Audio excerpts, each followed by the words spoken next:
Tiberius rules Rome, the second man now to serve as princeps, a new autocratic ruler with a lifetime term, an all-powerful guardian to keep the republic from descending into civil war. But Tiberius seemed reluctant. He refused titles and honors, undermining his own regime's propaganda. He lacked patience for senatorial politics, alienating the Roman nobility. And in the year AD 26, just 12 years into his reign, he abandoned Rome forever. The imperial capital was rudderless, and into the void stepped the praetorian prefect Sejanus. And he seems to have had a plan to become Tiberius's heir and the next Roman emperor. Would this plan succeed? Find out on the next episode of the Pax Romana podcast.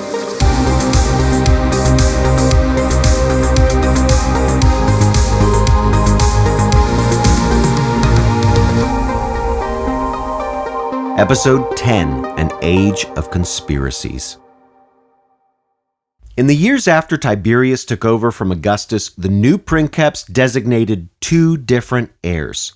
The first was his nephew and adopted son Germanicus, a wildly popular general who met a strange and tragic end in the distant east, maybe even poisoned by Tiberius's own orders. But the letter, signed by Tiberius, ordering Germanicus's death, is still missing to this day, like some list of famous visitors to a remote island has disappeared from history. Tiberius's second heir was his own son, Drusus, an experienced leader, but with one major weakness. His wife, evidently, had a wandering eye. We don't know who seduced who, or perhaps the relationship was as much a political partnership as a romance, but either way, her new lover, Sejanus, convinced her to poison her own husband. Who was this man, Sejanus? As I've said before, he was the praetorian prefect, the leader of the praetorian guard.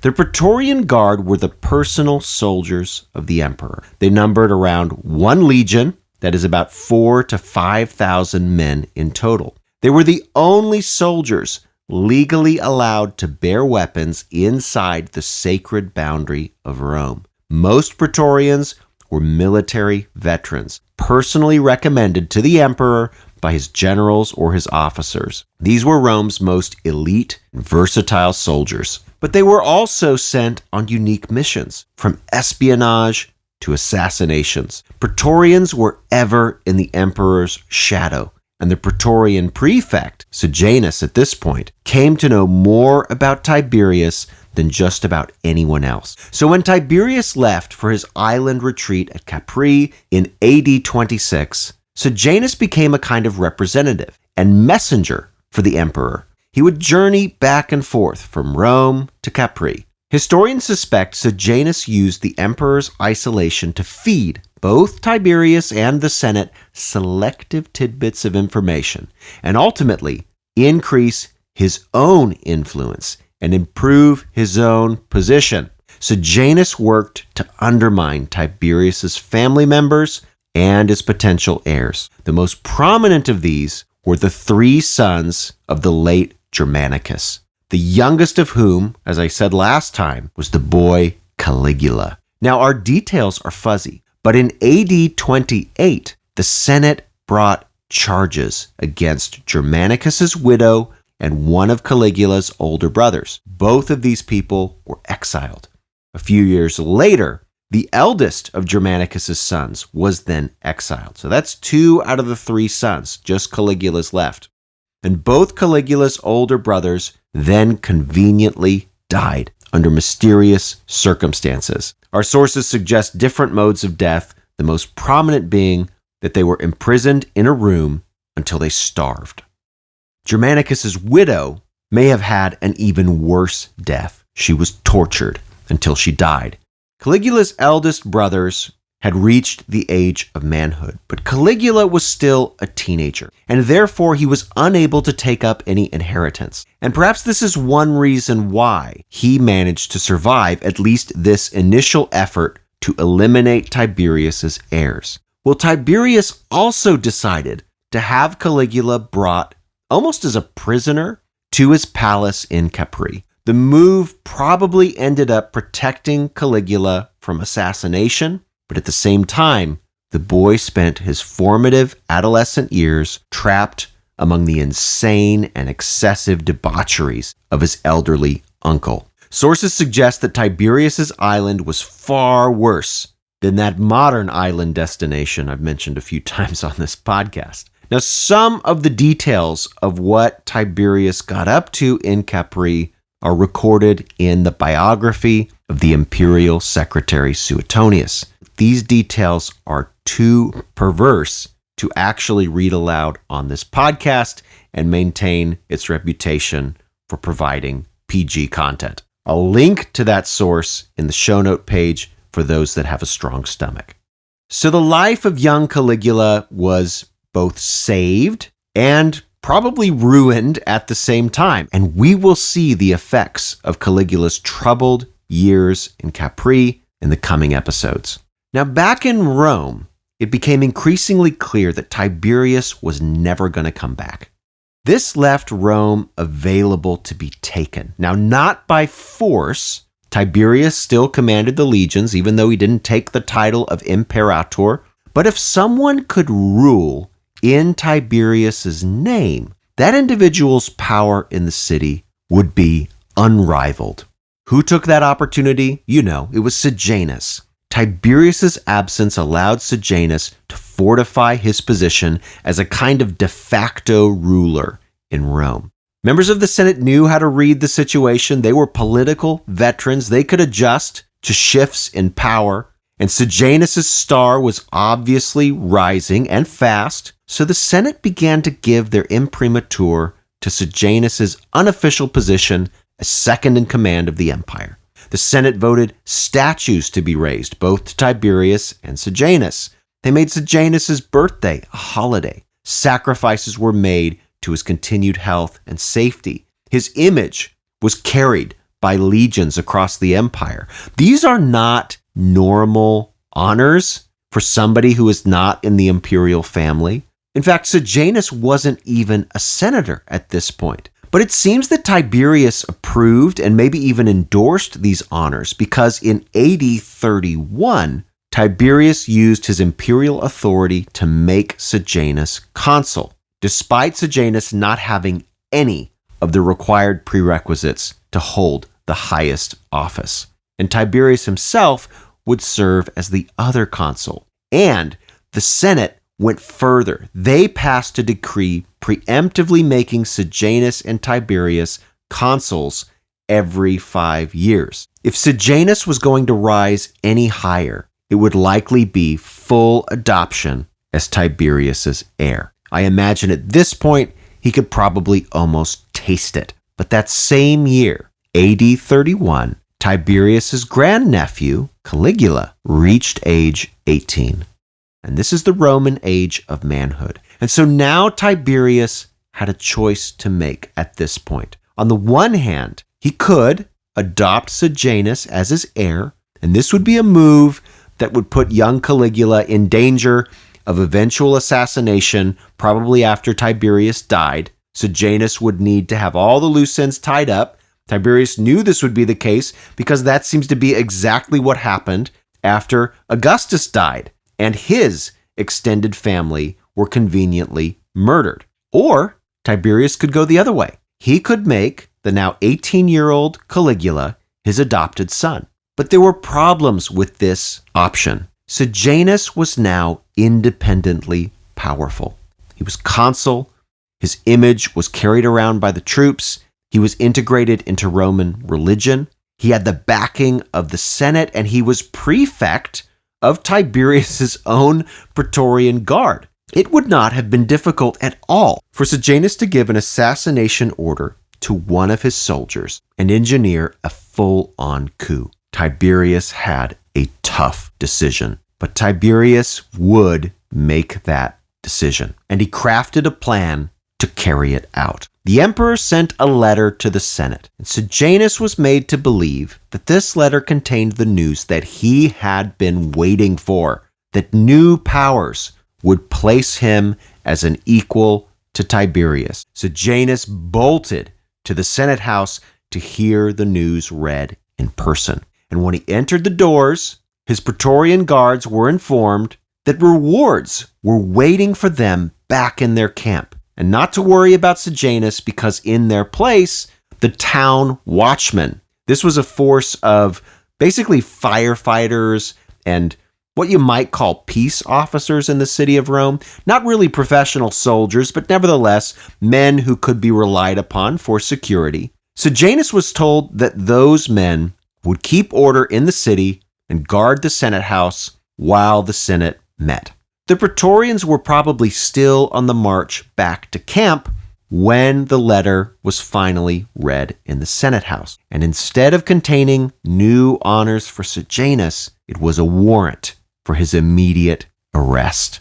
The town watch had been given orders to take Sejanus into custody in the Senate House. And as the senator Cassius Dio records in his history of the period, senators immediately turned on Sejanus. Quote, "For the man whom at dawn they had escorted to the Senate Hall as a superior being, they were now dragging to prison. On him who they had previously thought worthy of many crowns, they now laid bonds. Him who they had wont to protect as a master, they now guarded like a runaway slave. Him whom they had adorned with the purple-bordered toga, they struck in the face. And him whom they were wont to adore and worship with sacrifices as a god, they were now leading to execution." That's Cassius Dio's Roman history. That morning, Sejanus had been second in command. Only Tiberius had outranked him. But by evening, he was dead. Sejanus was executed by strangulation. And if the praetorians had any desire to avenge their prefect, it was largely mollified by a reward indeed waiting back at their camps. Tiberius gave each and every one a huge cash bonus. But some praetorians, however, thought they were owed a little bit more, and they took to the streets to loot their own city. The sudden death of Sejanus had created enough panic in Rome that opportunistic inhabitants thought it a good time to riot, and some of the praetorians went ahead and joined them. The dramatic events of the day Sejanus died reinforced a reality that should never have been forgotten. Although he was away from Rome, Tiberius was still emperor. Although the praetorians may have been loyal to their prefect, their loyalty could also be bought, and no one could outbid the emperor.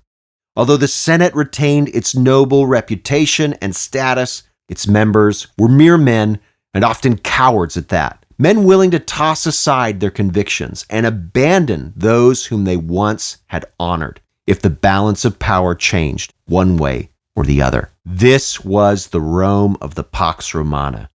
Yes, the empire faced no serious outside foreign challenges, and thus was nominally at peace. But the cancer of corruption was firmly entrenched in the Eternal City already, even this early in the Pax Romana story. And that cancer was going to metastasize. Sejanus must have been at least partly behind the Senate's push to exile the family members of Germanicus. And although Sejanus was now dead, prosecutions had given the Senate a new purpose while the Emperor Tiberius was away. And so political trials became a regular fixture of the remaining years of Tiberius's reign. Initially, the Senate prosecuted just the family and friends of Sejanus. His children, for example, all violently murdered. But there was a lot of money to be made in these trials. Senators paid out large rewards to informants, who soon began passing on even the most innocuous bits of gossip and rumor. There had been several conspiracies over the past few years, some real, some imagined, and senators began to fall all over themselves to signal that they were innocent. And they did this by prosecuting their friends and their colleagues. An atmosphere of contagious paranoia rocked Rome's Senate. And once all the most obvious conspiracies were exhausted, the Senate widened the scope for treason to really any word or comment spoken badly about the emperor. Now, the logic here was in part religious. If Tiberius was son of the god Augustus, and himself destined to one day become divine after his death, then to speak against Tiberius was sacrilege. Kind of makes sense. And sacrilege in the Roman mind always brought about divine punishments. So the Roman Senate really had a duty to root out any disloyalty and punish such with maximum effect. Now, Tiberius, of course, would have heard about these trials, and he could have stopped them, but for the most part, he allowed them to carry on for years. Sometimes he would grant a pardon to somebody who was convicted, but many senators were tried and executed on very flimsy charges. Tiberius seemed to enjoy the way that Rome's nobles debased themselves. Such, at least, is what Tacitus claims. Quote, "So corrupted indeed and debased was that age of sycophancy that not only the foremost citizens were forced to save their grandeur by servility, but every ex-consul, most of the ex-praetors, and a host of inferior senators would rise in eager rivalry to propose shameful and preposterous motions." There's a story that whenever Tiberius left the Senate house, he used to say in Greek, "Men fit for slavery." Even he, who opposed public freedom, clearly was tired of such groveling endurance in his slaves. That's Tacitus's Annals.